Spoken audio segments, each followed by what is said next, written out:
He who guards his tongue guards his throne. Prologue. The silent architect of power. In the crumbling palaces of Renaissance Florence, amidst plots whispered in candlelit corridors and daggers drawn behind velvet curtains, there lived a man whose mind cut deeper than any blade, Niccolò Machiavelli. Despised by many, misunderstood by more, Machiavelli was neither the monster nor the villain that fearful tongues portrayed. He was, above all, a seer of human nature, stripped of illusion, who dared to gaze unflinching into the abyss of ambition, deceit, and survival, in an age when a careless word could mean exile or execution. He learned a lesson forgotten by those who live in softer times.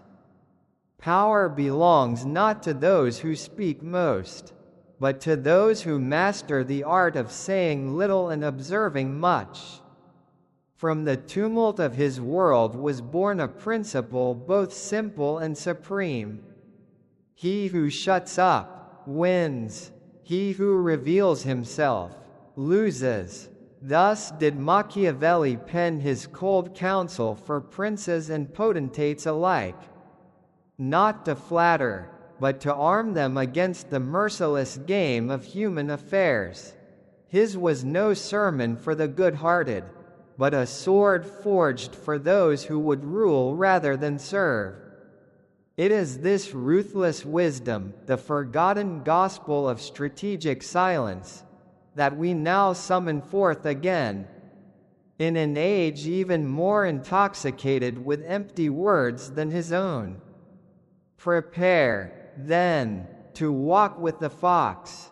Prepare to roar when the moment is ripe, and to move unseen when the hunt demands it. Prepare to shut up and win.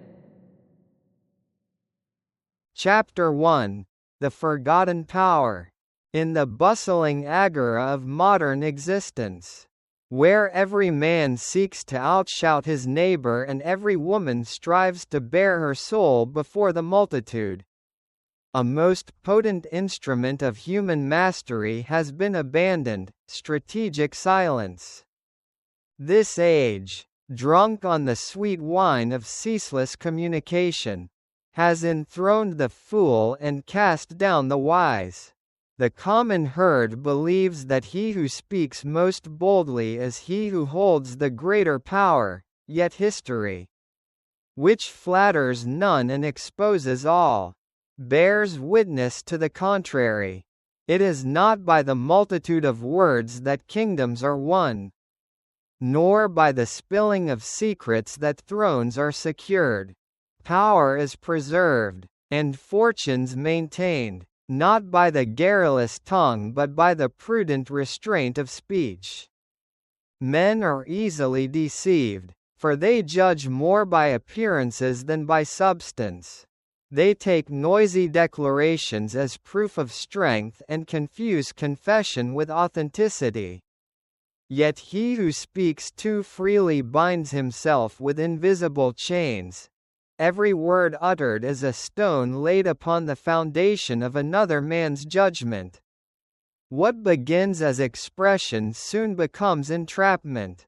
The wise ruler, the cunning statesman, the master of affairs, these do not prattle like children nor unveil their designs before the deed is done.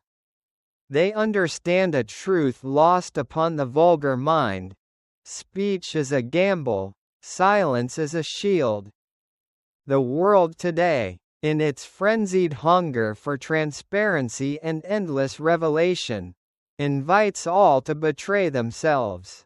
The man who reveals his heart invites it to be pierced. The woman who uncovers her mind invites it to be mocked. Thus the prudent soul must resist the siren song of endless confession. He must guard his thoughts as one guards a fortress under siege, revealing only what serves his assent, and concealing all that might hinder it. Consider the lion and the fox, symbols which our ancestors wisely employed. The lion roars mightily, yet the roar reveals his presence and intention. The fox moves in silence, unseen, and secures his prey without a sound. It is the fox, not the lion, who best teaches the art of survival among treacherous men. To be silent, then, is not to be weak, nor is it to be unsure. It is to be strong in will, patient in judgment, and supreme in foresight. The man who speaks only when necessary, and reveals only what advances his cause, walks among the multitudes as a god among children, for while they exhaust themselves in chatter, he moves unseen toward victory. Thus, let every man who seeks mastery learn first the discipline of silence. Let him resist the urge to boast, to confess, to explain, for these are the luxuries of the powerless and the ruin of the ambitious. He who speaks little, wins much. He who speaks much, wins little, if he wins at all. Chapter 2. Machiavelli, the Silent Master. Among the annals of human wisdom, few names endure with the fearful reverence accorded to Niccolò Machiavelli. To the vulgar, he is but a whisper of cunning and betrayal. Yet to those who seek to master the nature of men, he stands as a beacon, sharp, cold, and true. Machiavelli, more than any other, grasped the silent truth that governs the rise and fall of princes. Power is not declared. Power is preserved, where fools chatter to announce their ambition, and the naive parade their intentions like whores in the marketplace.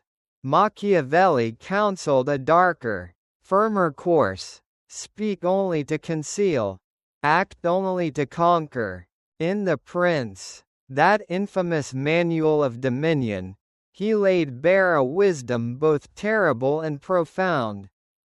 The vulgar crowd is always taken by appearances, and the world consists chiefly of the vulgar.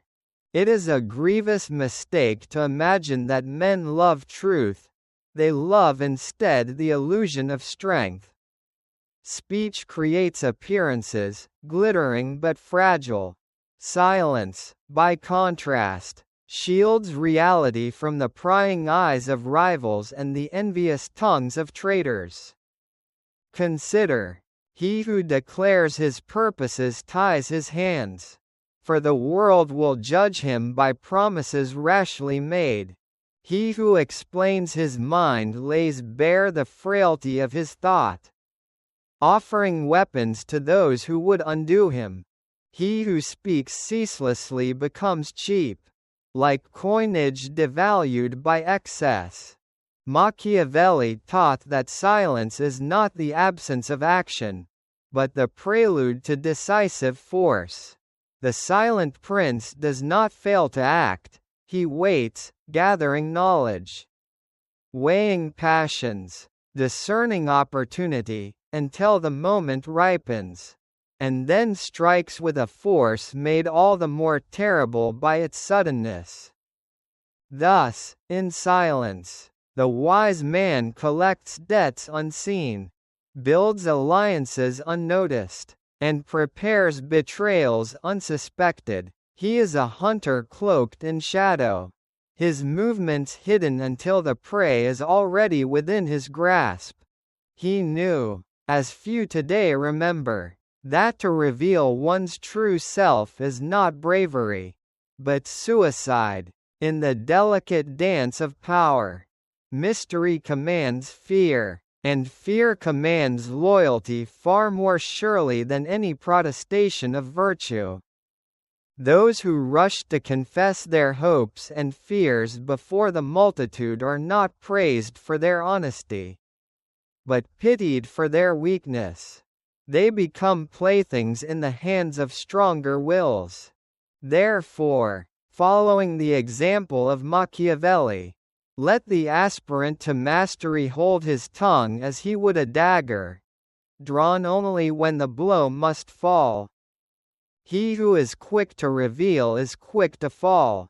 He who cloaks himself in silence endures, and triumphs. Chapter 3. The True Cost of Speech. In the reckoning of men, words are weighed too lightly.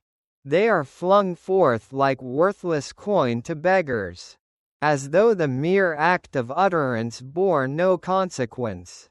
Yet the wise, those few who govern while others serve, know that every word is a transaction, and every declaration carries a hidden cost.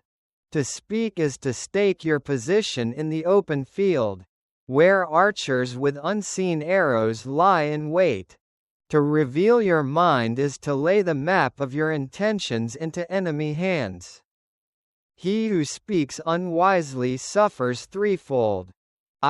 Speech creates chains.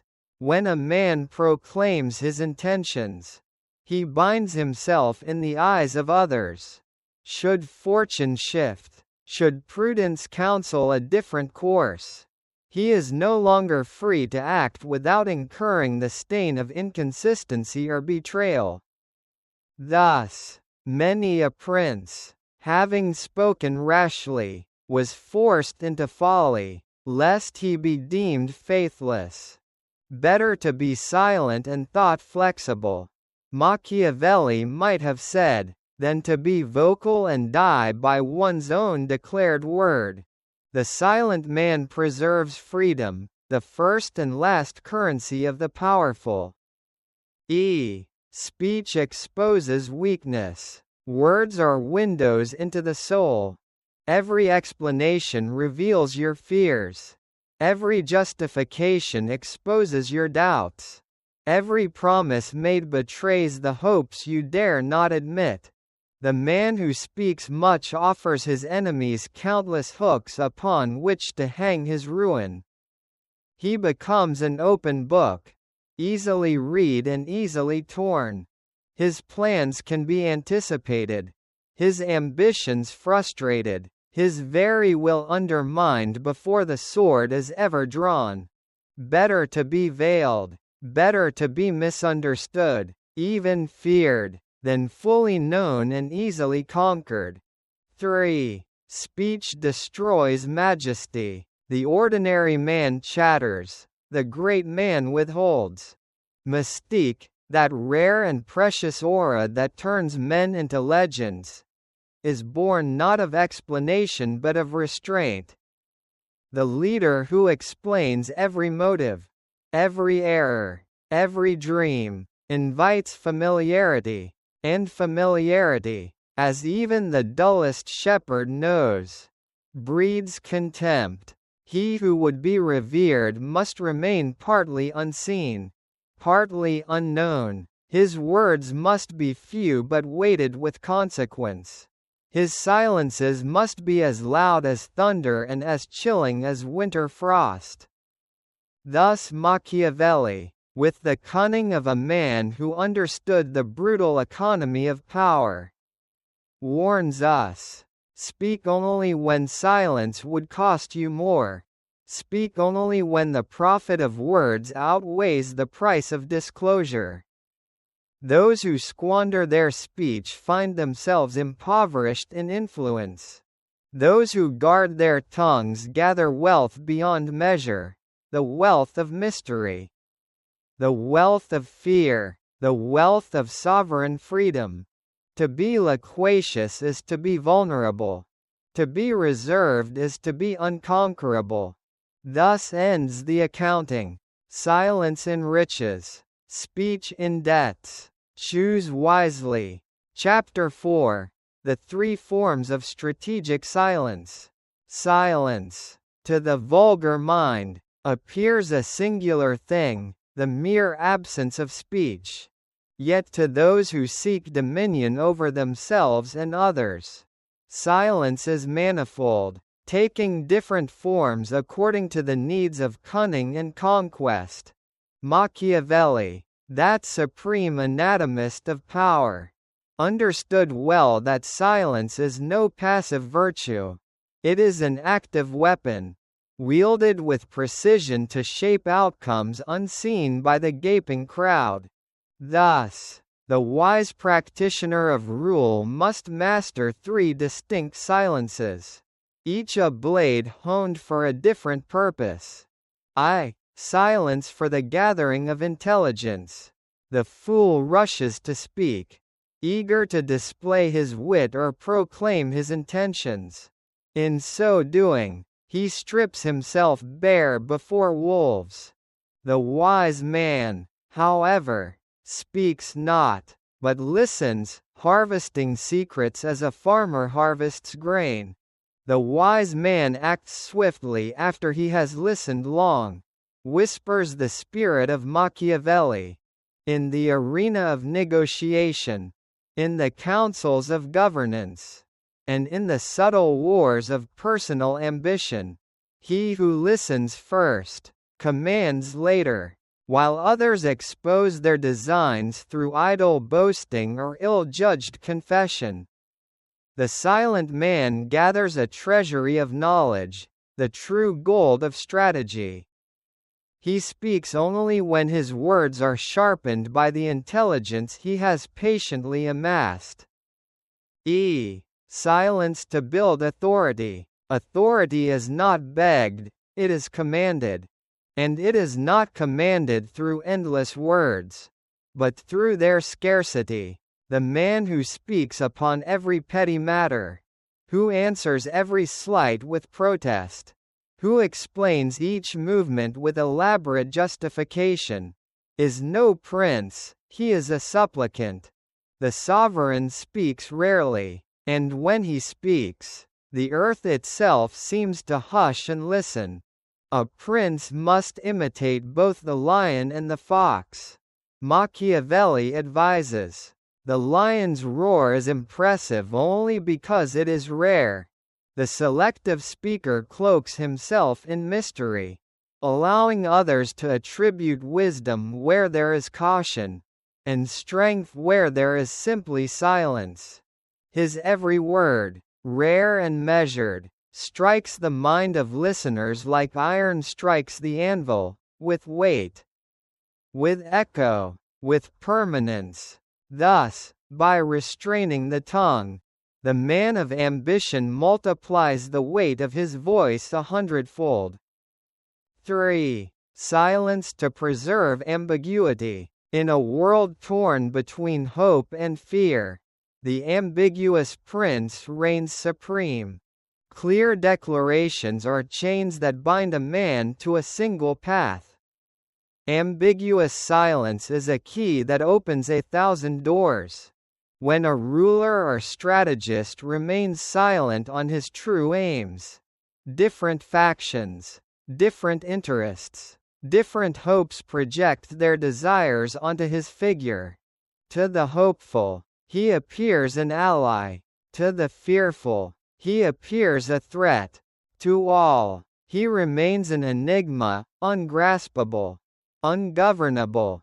As Machiavelli wrote, since it is difficult to unite them by love, it is safer to be feared than loved. But fear, properly cultivated, is born not of cruelty alone, but of uncertainty. The ambiguous man walks through the marketplace of men like a shadow, each man interpreting him differently. Each man uncertain, each man cautious. Thus he preserves the greatest of all powers, the freedom to act without warning and to alter course without apology. Chapter 5. The psychological power of silence. Beyond its tactical cunning and its strategic necessity, silence holds a dominion over the minds of men that few words, however artful, can hope to rival.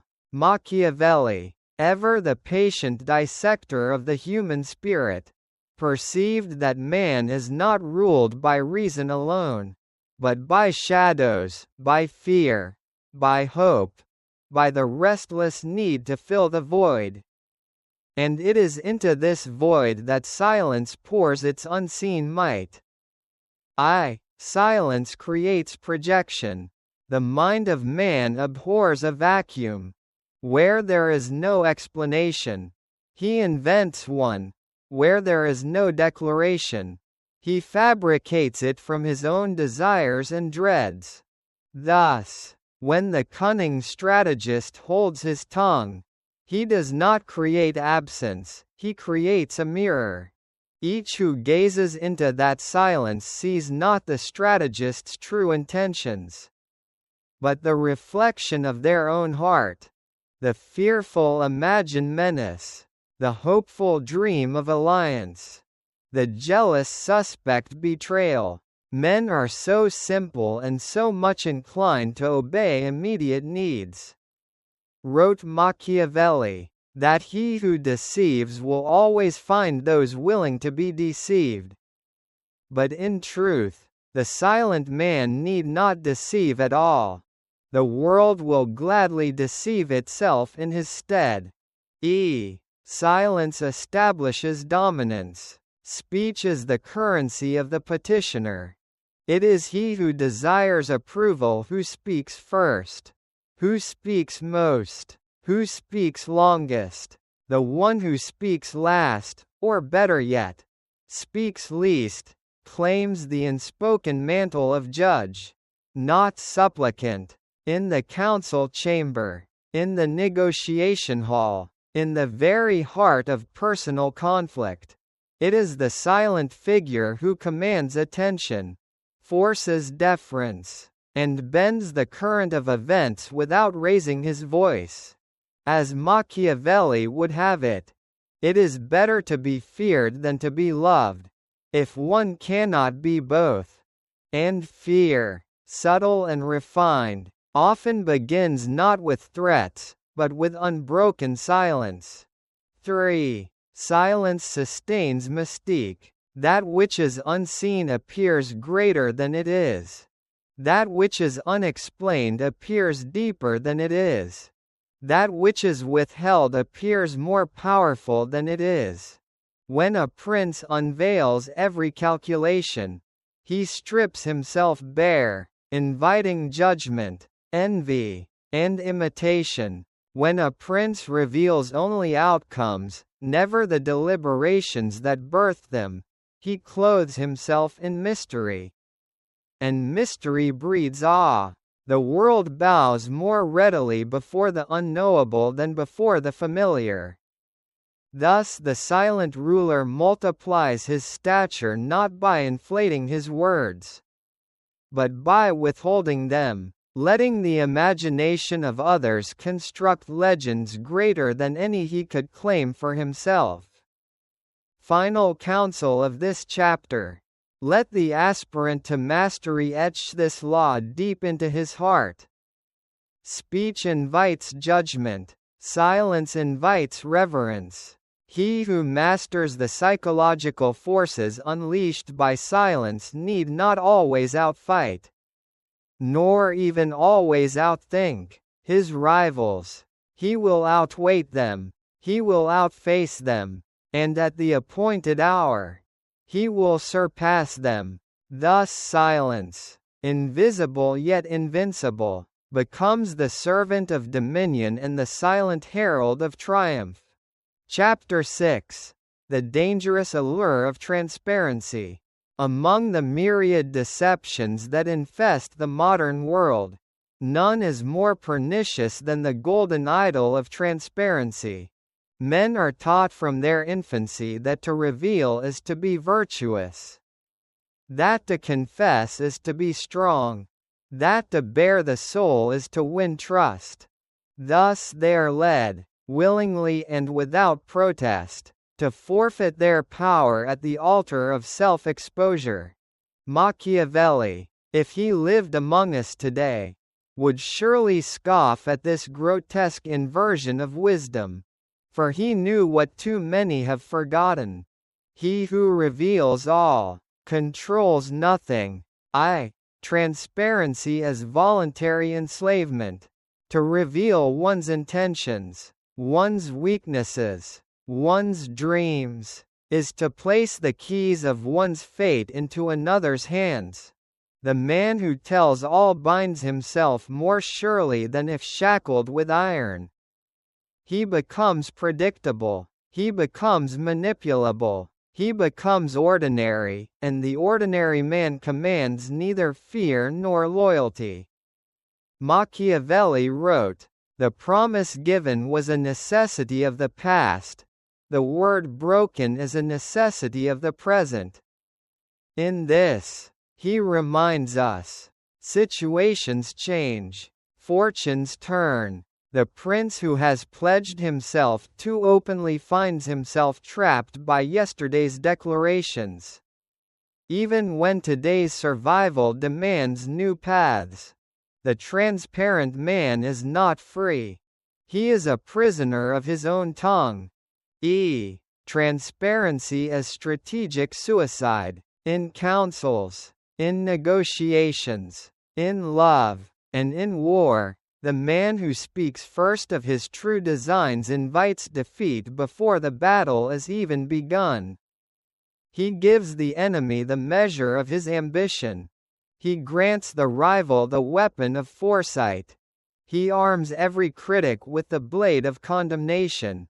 And for what? For the fleeting praise of sincerity?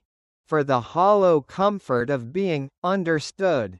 Machiavelli would say, "Never attempt to win by force what can be won by cunning." In our time, this must be amended. Never attempt to win by disclosure what can be won by strategic silence. 3. The cult of authenticity and its betrayal. Modernity, blind and bloated, worships at the false shrine of authenticity. Speak your truth, they urge. Share every thought, every flaw, every failing. But authenticity without strategy is a naked man on a battlefield, noble, perhaps, but dead before the first blow falls. The wise man, the Machiavellian spirit, understands. Authenticity must serve strategy, not sabotage it. Speak your truth when it advances your aims. Conceal your truth when revelation would enslave you. Shape your truth as a sword, not a confession. Final counsel of this chapter.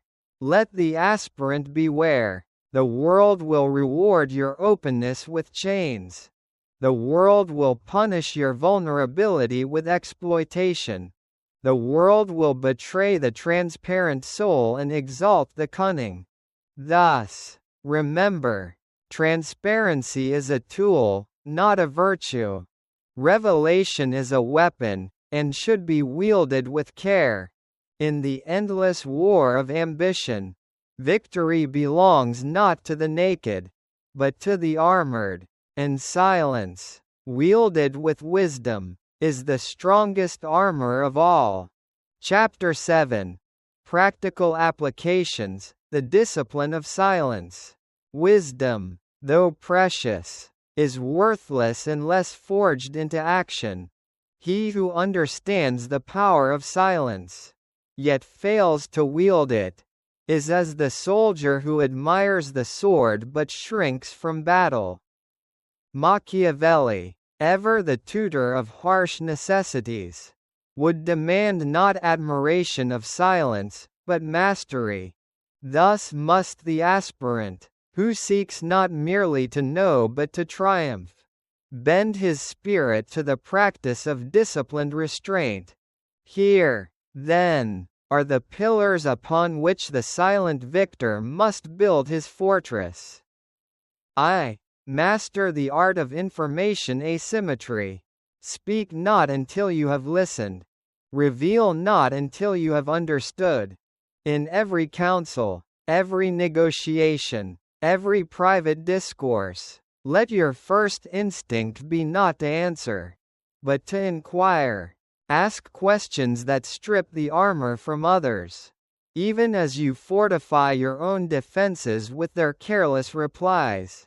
As Machiavelli counseled, the lion cannot protect himself from traps, and the fox cannot defend himself from wolves. The fox survives not by roaring but by knowing where the traps are laid, who sets them, and why. Thus, before you expose a single ambition, a single plan, a single weakness, ensure that you have extracted from others the secrets they did not intend to give. The one who knows most and says least commands the field before the battle has begun. Cultivate strategic ambiguity. Clarity binds, ambiguity frees. He who states his position too clearly leaves himself no room to maneuver. He who cloaks his intentions in mist can shift, adapt, retreat, or strike as fortune and necessity dictate. In leadership, articulate broad visions, but leave the means fluid. In alliances, declare loyalty to shared goals, but reserve silent counsel on contested means. In rivalry, offer smiles and courtesies, while the dagger remains concealed beneath the cloak. As Machiavelli warned, a prince must be slow to believe and slow to act. Haste is the domain of the desperate. Caution, clothed in ambiguity, is the armor of kings. 3. Embrace the power of uncomfortable silence. The common man fears silence. He rushes to fill it with apologies, with justifications, with concessions. But the master strategist welcomes silence as the hunter welcomes the stillness before the kill. In negotiation, state your terms, then wait. Let the silence bear down upon your adversary until they move first, and reveal the cracks in their will. In conflict, listen fully to accusations without interruption. The more you withhold defense, the more your composure unsettles your foes. In leadership, announce decisions with brevity, not endless explanation. Trust that the gravity of your words will command obedience better than the length of your discourse. Silence, held without flinching, turns the battlefield of words into a field of submission. Final counsel of this chapter. Let the aspirant carve these maxims into the stone of his mind. Listen more than you speak. Reveal less than you know. Wait longer than they can endure. For in a world addicted to noise, he who disciplines his silence disciplines his destiny. To master silence is to master oneself. And he who masters himself stands beyond the reach of the vulgar multitude. Sovereign in a kingdom none can besiege. Chapter 8. The silent whisper of victory. In the final reckoning, the contests of men, whether of kingdoms or coin, of ambition or affection, are not won by the loudest voice, nor by the grandest boast. Victory belongs to the patient. Victory belongs to the watchful. Victory belongs to the silent. The fool, drunk on his own noise, believes he has conquered when he has merely announced. The wise, cloaked in silence, conquers without declaration, and by the time the world realizes, his standard is already planted upon the citadel.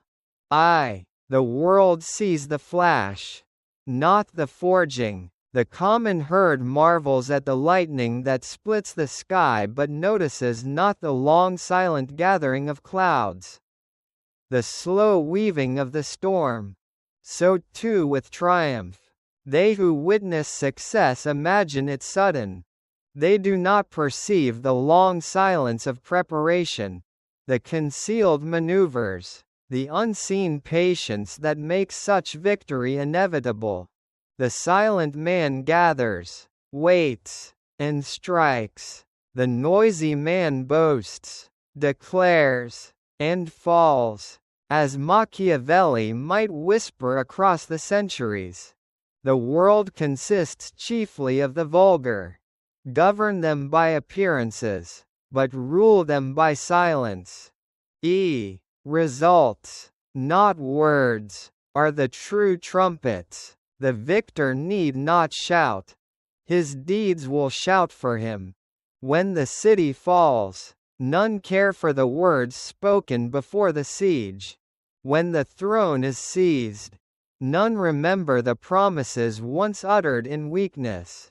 Only results endure. Only conquests are immortal. Thus the silent man, upon achieving his aims, lets the fruits of his labor declare his mastery, while his enemies, exhausted by their own clamor, are left bewildered, defeated, and voiceless.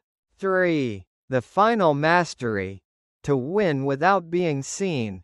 There is a higher art yet, greater even than conquest, the art of invisible victory.